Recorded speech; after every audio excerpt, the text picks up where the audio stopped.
Iran அமெரிக்க பிரதிநிதிகள் எதிர்வரும் வார இறுதியில் நேரடி பேச்சுவார்த்தைகளை மீண்டும் ஆரம்பிக்க வாய்ப்புள்ளதாக அமெரிக்க ஜனாதிபதி டொனால்டு ட்ரம்ப் தெரிவித்துள்ளார். ஈரானுடன் விரைவில் ஒப்பந்தம் எட்டப்படும் என்பது தெளிவாக தெரிவதாக குறிப்பிட்டுள்ள ஜனாதிபதி, அது அணு ஆயுதங்களற்ற ஒரு ஒப்பந்தமாக இருக்கும் எனவும் தெரிவித்துள்ளார். ஈரானுடனான 2 வார கால போர் நிறுத்தம் எதிர்வரும் 22ஆம் தேதியுடன் நிறைவடைய உள்ள நிலையில் அதனை நீடிப்பீர்களா என ஊடகவியலாளர்கள் ட்ரம்பிடம் கேள்வி எழுப்பினர்.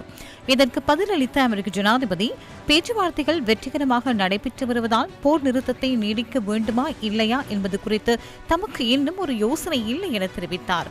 சுமார் 20 ஆண்டுகளுக்கு பின்னர் மீண்டும் யுரேனியம் செறிவூட்ட அனுமதிக்கப்படும் என்ற செய்திகளை ட்ரம்ப் கடுமையாக மறுத்துள்ளார். இதற்கு காலக்கெடு எதுவும் இல்லை எனவும் 20 ஆண்டுகளுக்கு பின்னர் கூட ஈரான் அணு ஆயுதங்களை தயாரிக்க அனுமதிக்கப்பட மாட்டாது எனவும் டொனால்டு ட்ரம்ப் தெரிவித்துள்ளார். எனினும் சமாதான பேச்சுவார்த்தைகள் தோல்வியடைந்தால் ஈரான் மீது மீண்டும் குண்டுவீச்சு நடத்தப்படும் என ட்ரம்ப் எச்சரித்துள்ளார். இதேவேளை நெவாடா மாநிலத்தில் நடைபெற்ற நிகழ்வொன்றில் கலந்து கொண்ட டொனால்டு ட்ரம்ப் ஈரான் போர் விரைவில் முடிவுக்கு வரும் என இன்று மீண்டும் தெரிவித்துள்ளார்.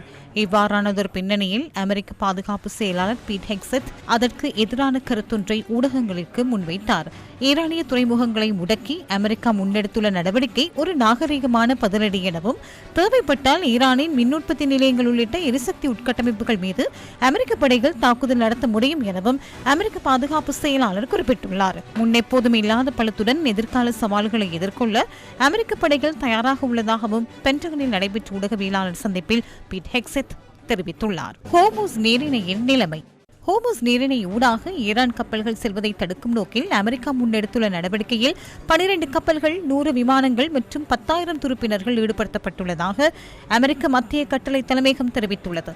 ஈரானிய துறைமுகங்களுக்குள் நுழையும் மற்றும் வெளியேறும் அனைத்து கப்பல்களையும் முடக்க அமெரிக்கா நடவடிக்கை எடுத்து வருவதாகவும், இதுவரை அத்தகைய 14 கப்பல்கள் திருப்பி அனுப்பப்பட்டுள்ளதாகவும் தெரிவிக்கப்பட்டுள்ளது. இதேவேளை அமெரிக்க ராஜாங்க செயலாளர் மார்க்கோ ரூபியோ, பிரித்தானிய வெளிவகார செயலாளர் இவெட் கூப்பர் ஆகியோருக்கிடையில் தொலைபேசி உரையாடல் ஒன்று இடம்பெற்றுள்ளது. ஹோர்முஸ் நீரிணையின் பாதுகாப்பு மற்றும் ஈரான் அமெரிக்க போர் நிறுத்தம் தொடர்பில் இதன்போது கலந்துரையாடப்பட்டுள்ளது. ஹோர்முஸ் நீரிணை ஊடாக வணிக கப்பல்கள் சுதந்திரமாக பயணிப்பதை உறுதிப்படுத்துவதுடன் உலக சந்தையில் எரிசக்தி விநியோகத்தை வழமைக்கு கொண்டு வர வேண்டிய அவசர தேவை குறித்தும் அமெரிக்காவும் பிரித்தானியாவும் கவனம் செலுத்தியுள்ளன. ட்ரம்பின் போர் அதிகாரங்கள் மட்டுப்படுத்தப்படுமா? ஜனாதிபதி டொனால்டு ட்ரம்பின் போர் அதிகாரங்களை குறைக்கும் நோக்கில் அமெரிக்க பிரதிநிதிகள் சபையில் வாக்கெடுப்பு ஒன்று நேற்று நடத்தப்பட்டுள்ளது. எனினும் அது ஒரு வாக்கு வித்தியாசத்தில் தோற்கடிக்கப்பட்டுள்ளது. ட்ரம்பின் அதிகாரங்களை குறைப்பதற்கு எதிராக 214 வாக்குகள் அளிக்கப்பட்டதுடன் அதிகாரங்களை குறைப்பதற்கு ஆதரவாக 213 வாக்குகள் அளிக்கப்பட்டுள்ளன. செனட் சபையில் ஜனநாயக கட்சியினரால் கொண்டுவரப்பட்ட தீர்மானமும் 52க்கு 47 என்ற வாக்குகள் வித்தியாசத்தில் நேற்று தோற்கடிக்கப்பட்டது.